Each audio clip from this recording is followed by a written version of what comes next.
মিডিয়ারে আমরা কি বলি, গণমাধ্যম বলি না? এটা তো বিএনপি মাধ্যম হয়ে গেছে।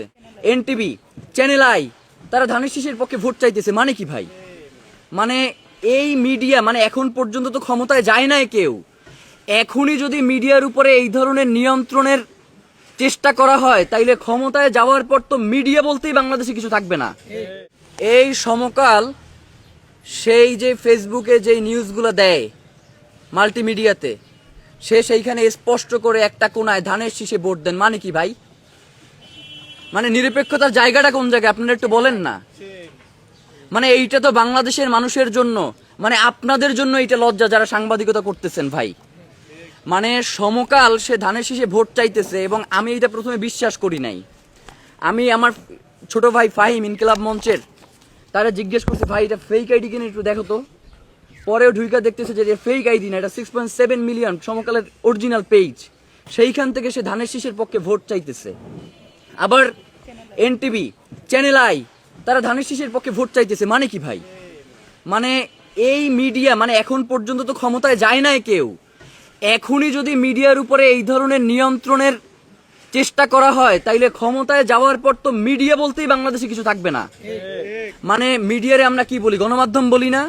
এটা তো বিএনপি মাধ্যম হয়ে গেছে। মানে বাংলাদেশে মিডিয়ার সব থেকে বড় বড় হাউসগুলোর সমস্যা কি জানেন ভাই? এই মিডিয়াগুলো আসলে বাংলাদেশের মানুষের মিডিয়া না, এইগুলো আসলে কোনো গণমাধ্যম না। এইগুলো কোনোটা হচ্ছে সিটি গ্রুপের, কোনোটা বসুন্ধরা গ্রুপের, কোনোটা অমুকের, অমুকের।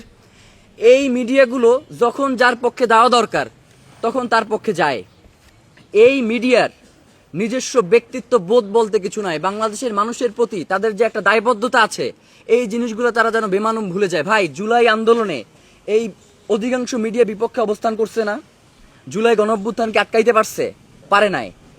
মিডিয়া যদি আগামীকালকে বাংলাদেশে যতগুলো মেইন স্ট্রিম মিডিয়া আছে সবগুলো মিলেও যদি কোনো একটা রাজনৈতিক দলের পক্ষে তারা নির্বাচনে ভোট চায়, তাহলেও বাংলাদেশের জনগণ তাদেরকে রুখে দেবে, এইটা আপনাদেরকে বইলা দিলাম। যার কারণে এখনো বলি আপনাদের সুযোগ আছে, সময় আছে, শুধরান। একটা জিনিস শুধরাইছে, কি শুধরাইছে? সমকাল শুরুতে ওই যে একটা কোনায়, বাম পাশের কোনায় দিতে হচ্ছে ধানের শীষে ভোট দেন, আবার শেষেও একটা সুন্দর মিউজিক দিয়ে ধানের শীষে ভোট দেন, ব্যাপারটা ছিল ওই শেষেরটা কাটছে আর কি, একটুখানি শুধরাইছে আর কি। তো এখন মিডিয়াগুলোর এই শুধরানোর ব্যবস্থা করতে হবে। মিডিয়া যদি না শুধরায়, এই নির্বাচনে আমরা তথ্য কোথা থেকে সংগ্রহ করব আমরা জানতে চাই। মিডিয়া যদি ধানের শীষে ভোট চায়, এরপর ধানের শীষের কোনো প্রার্থী যদি ভোট কেন্দ্রে গিয়ে আক্রমণ করে, তাইলে আমরা সেটা জানবো কিভাবে? বা মিডিয়া যদি জামাতের পক্ষে সরাসরি ভোট চায়, তাহলে জামাতের কোনো প্রার্থী যদি কোনো ভোট কেন্দ্রে গিয়ে আক্রমণ করে, আমরা সেইটা কোন মাধ্যমে জানতে পারবো? মিডিয়ার ভাইদের কাছে অনুরোধ করি, মানে ব্যক্তিত্ব আল্লাহ তাআলা, কেউ যদি ব্যক্তিত্ববান হয়, সৎ হয়, দুনিয়ার কেউ তারে চাপাইয়া রাখতে পারে না। শহীদ ওসমান আলী, তার কিচ্ছু ছিল, তার কোনো রাষ্ট্র ক্ষমতা ছিল, তার কোনো টাকা পয়সা ছিল, আল্লাহ তারে যেই সম্মানিত করছে, বাংলাদেশের ইতিহাসে রাষ্ট্র ক্ষমতায় না থাইকা একজন ব্যক্তি দেখান যে তারে এই ধরনের সম্মানিত হইছে? পারবেন কেউ দেখাইতে? পারবেন না। এইটা কেন হইছে?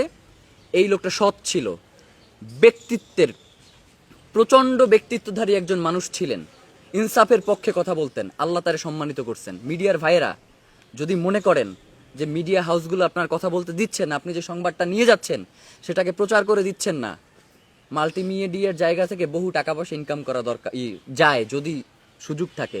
প্রয়োজনে ওই বিভিন্ন কোম্পানির হাউসের যেই চাকরি লাথি মেরে আইসা জনগণের কাতারে আইসা দাঁড়ান না, দেখেন না মানুষ আপনাদেরকে কিভাবে গ্রহণ করে। অন্তত জনগণের জন্য কাজ করেন, এই জনগণ কোনোদিন আপনাদেরকে ভুলবে না।